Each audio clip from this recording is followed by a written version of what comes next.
আজি বৰ কষ্ট হৈছে। দিনটো এনেকৈ গ'ল আৰু এছাইনমেণ্টবোৰতো আছেই। উফ, আকৌ কাইলৈ মেজৰ পেপাৰখনো আছে। ৰাতি আকৌ ভাওনা।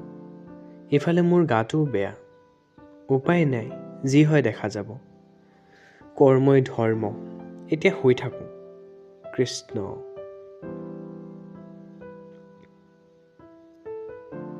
প্ৰশ্নখন ইমান সহজ আহিব বুলি ভবাই নাছিলোঁ নহয়। তাৰ বা কেনেকুৱা হৈছে এবাৰ সোধো নেকি?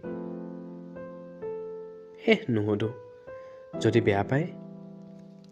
ভালেই হৈছে চাগে। এবাৰ তাক দেখা পোৱা হ'লে। আজিৰ পৰা আকৌ কলেজ বন্ধই হ'বচোন। তাইক দেখাই নাপাম। ডিপাৰ্টমেণ্টলৈ যাওঁ। তাইও চাগে আজি এছাইনমেণ্ট জমা দিব। ঐ শুনচোন, তহঁত ক'ত যাৱ? ময়ো যাম ৰ। আৰে শুনা নাই নেকি মই যে মাতি আছোঁ? আজিকালি কি হৈছে জানো, লগৰবোৰেও মোক আজিকালি ভালদৰে নামাতে। এতিয়া ছাৰ মেমহঁতে দায়িত্ববোৰ সিহঁতক নিদিয়াকৈ মোক দিয়ে। ইয়াত মোৰ কি দোষ? মোক লৈ কিয় ইমান জ্বলে মই বুজি নাপাওঁ। সিদিনা মোৰ মনটো বৰ বেয়া আছিলে। সিহঁতৰ পৰা পোৱা ইগন'ৰবোৰ মনত পৰি আছিলে। যদি তাইক এবাৰ দেখা পালোহেঁতেন, মনটো ভাল লাগিলহেঁতেন। তাইকো আজি দেখা নাপালোঁ।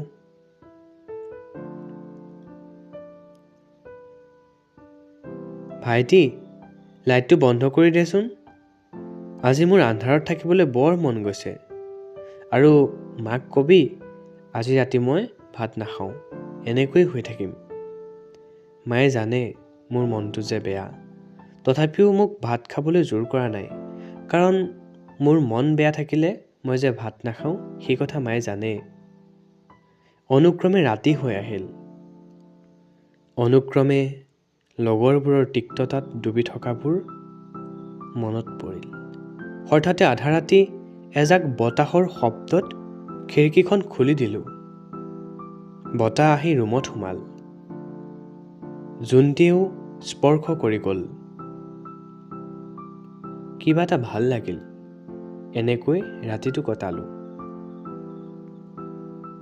কিছুদিন পাৰ হ'ল।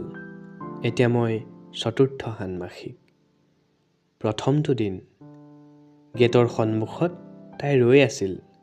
নাজানো কিয়। মোক দেখি ক'লে, ব'লা একেলগে ক্লাছৰুমলৈ যাওঁ। মই আচৰিত। যিজনী ছোৱালীক মই দূৰৰ পৰা চাওঁ, তাই আজি মোৰ কাষত। একেখন বেঞ্চতে বহিলোঁ। অফ টাইমত কেণ্টিনলৈ গ'লোঁ, চাহ খালোঁ। লাইব্ৰেৰীলৈ গ'লোঁ।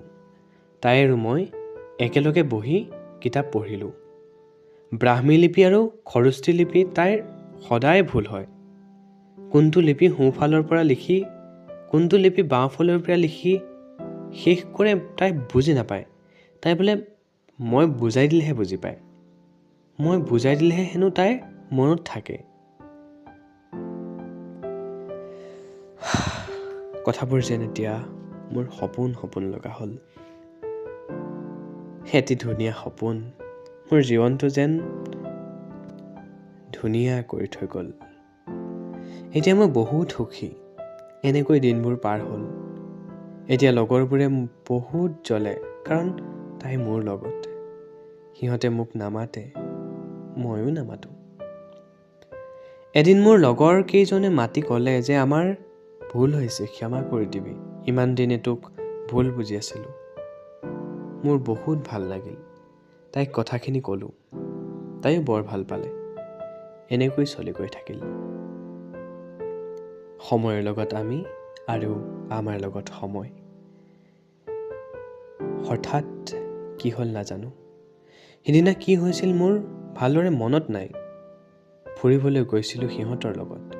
নদীৰ পাৰত তাইক মই কৈ আছিলোঁ, চোৱাচোন নদীখন কিমান বিশাল। আৰু একো ক'বলৈ নাপালোঁ। যেতিয়া সাৰ পালোঁ, তেতিয়া মই মোৰ ৰুমত, মোৰ বিচনাত। ভাইটিয়ে কাষত বহি আছিল, মোৰ চকু চলচলীয়া। তাৰো চকু চলচলীয়া। সি যেন বহুত কান্দিছে। কপা কপা মাতেৰে সি মোক ক'লে, দাদা তই এতিয়া ঠিকেই আছনে?